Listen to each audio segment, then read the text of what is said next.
पिछले दिनों हरियाणा में सनसनी फैल गई जब आधा दर्जन से ज्यादा लोग गिरफ्तार हुए, खासतौर पे स्पाइंग की मैटर को लेके। इनमें से एक बड़ा चेहरा है ज्योति मल्होत्रा का। हमारे साथ इस वक्त बात करने के लिए हैं अनिल विज। बेबाक हैं, हमेशा बोलते रहे हैं, लेकिन सर हरियाणा क्योंकि जितने बहादुर हैं, जितने जवान हैं, काफी हद तक हरियाणा से आते हैं, लेकिन इस बार जिस तरह से हमने देखा है कि धरपकड़ हुई है, उसमें यूट्यूबर ज्योति मल्होत्रा का भी नाम आया।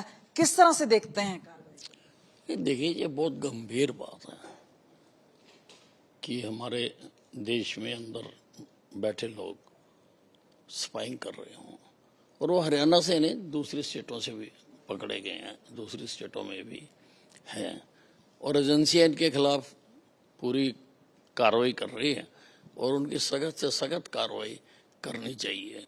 क्योंकि कहा भी गया है कि जो घर में छुपे हुए गद्दार हैं उनसे बच के रहना चाहिए। क्योंकि सोशल मीडिया का आजकल बड़ा चलन है और ज्योति मल्होत्रा एक इन्फ्लुएंसर रही हैं।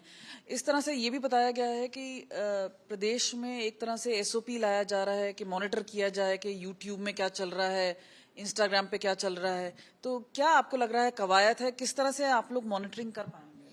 नहीं, ये पहले से ही है, पहले से ही एजेंसियां जो जिनको ये काम असाइंड है वो पहले से ही देखती हैं, यूट्यूबर का भी देखती हैं, लेटर्स भी देखती हैं, फोन भी देखती हैं, कंपनियां पहले से ही कर रहे हैं कंपनियां। पर आपको क्यों लगता है कि अचानक से इतने सारे लोग हैं जो हरियाणा या पंजाब से हैं, जो कि स्पाइंग के मैटर्स में अरेस्ट हो रहे हैं? ऐसा क्यों है?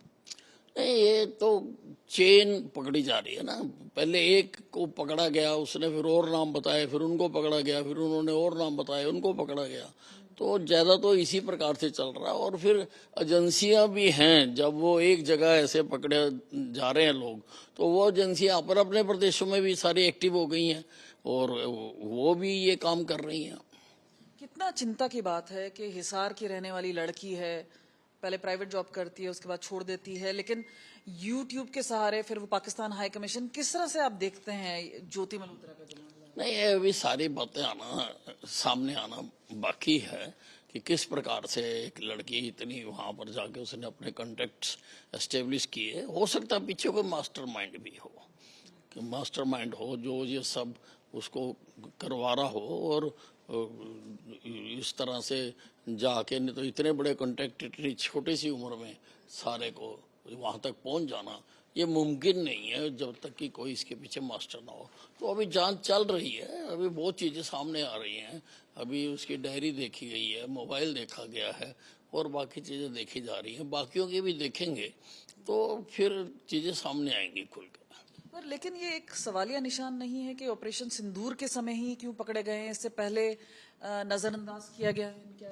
नहीं, ऐसा नहीं होता। ये जब भी पकड़े गए हों, ये कोई ऐसा नहीं है कि ऑपरेशन सिंदूर हुआ तो तभी उसके कारण पकड़े गए। जहाँ कोई उसके कारण, जहाँ तो उसके दौरान उसने कोई कार्रवाई की हो फिर तो ठीक है।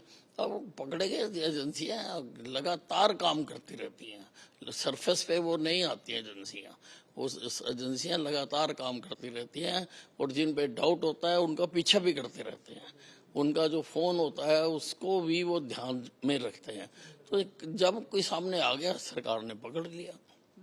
पर फुट सोल्जर्स हैं, आपको लगता है कि कई बार मुकदमा चलेगा, उसके बाद कई लोग छूट भी जाते हैं, तो किस तरह की आपको लगता है कि सजा या प्रक्रिया होनी चाहिए? खासतौर पे एक स्ट्रिंजेंट एक्शन होना चाहिए। ऑफिशियल सीक्रेट्स एक्ट लगाया गया है, तो किस तरह की जानकारी सार्वजनिक होती है जो ये लोग शेयर करते हैं? नहीं, अब पता नहीं इन्होंने क्या क्या शेयर किया है, ये तो मालूम नहीं है। बाकी सजा तो सख्त से सख्त होनी चाहिए, कि सख्त से सख्त सजा हो। और अगर कहीं कोई छूटते हैं तो कोर्ट में मैटर होता ना जी। उसमें एजेंसीज का तो वो चाहती हैं कि जिसको हमने पेश किया है उसको सजा हो। सर एक और मामला जो तूल पकड़ रहा है वो अशोका यूनिवर्सिटी का मामला है। वहां पे भी बोला गया कि डेरोगेटरी कमेंट किए गए, लेकिन आज मामला सुप्रीम कोर्ट में पहुंचा और वहां पे interim bill professor Ali Khan को दी गई है। उसी में अगर आप बात करें, किस तरह से देख रहे हैं कि कई लोग बोल रहे हैं कि जस्टिफाइड नहीं था उनका अरेस्ट? नहीं, जस्टिफाई क्यों नहीं था? जब ऐसे रिमार्क्स वहां पर देखे गए और तब उन्होंने कार्रवाई की। अब जब कोर्ट में भी केस चला गया है तो कोर्ट पहलुओं को देखकर इस पर कार्रवाई करेगी। पर बात वही आ रही है कि लोग बोल रहे हैं कि क्या अनजस्टिफाइड रिमार्क था, क्योंकि उन्होंने कहा कि एक हिपोक्रेसी है अगर जो ट्रांसलेट होना चाहिए एम्पावरमेंट वो ग्राउंड पे भी होना चाहिए। देखिए, अब इसके लिए जो हमारे देश में माहौल बन रहा है कि एक तरफ तो सैनिक अपनी जान हथेली पर रख के बॉर्डर में जाके पाकिस्तान में उन्होंने हमला किया और स्ट्रेटेजिक बहुत सारे जो पॉइंट्स थे उनके डैमेज किए हैं, और लेकिन फिर भी हमारे देश के कुछ लोग बार बार इसको प्रश्न चिन्ह लगा रहे हैं, पूछ रहे हैं। जो राहुल गांधी जी ने भी पूछा है, खड़गे जी भी बात कर रहे हैं, वो बड़ी अजीब सी बात कर रहे हैं कि बहुत छोटी सी लड़ाई हुई या नहीं हुई, इस तरह की बात। तो उससे भी ऐसे लोगों को, जो ऐसे तत्व हैं, उनको एनकरेजमेंट मिलती है। ये जो तत्व हैं, इनका और उनका रोल एक जैसा ही है, अलग नहीं है, क्योंकि ये छुपके कर रहे हैं, वो शरेआम कर रहे हैं। वो तो आपको लगता है कांग्रेस पे भी कार्रवाई होनी चाहिए जिस तरह से उनके? बिल्कुल, जो भी देश की एकता, यूनिटी, देश की सॉवरेनिटी के खिलाफ काम करता है, उनके खिलाफ कार्रवाई होनी चाहिए। कांग्रेस के नेता है जयराम रमेश, उन्होंने अभी बोला है कि ये जो आप डेलीगेशन अलग अलग देशों में भेज रहे हैं वो एक पीआर एक्सरसाइज है मोदी सरकार द्वारा। देखिए, जयराम रमेश जी हों या विपक्ष के अन्य लोग हों, जो भी ठीक काम किया जाता है इन्होंने विरोध करना, और ये उसको सार्थक कर रहे हैं कि अपोजिशन ने तो अपोज ही करना।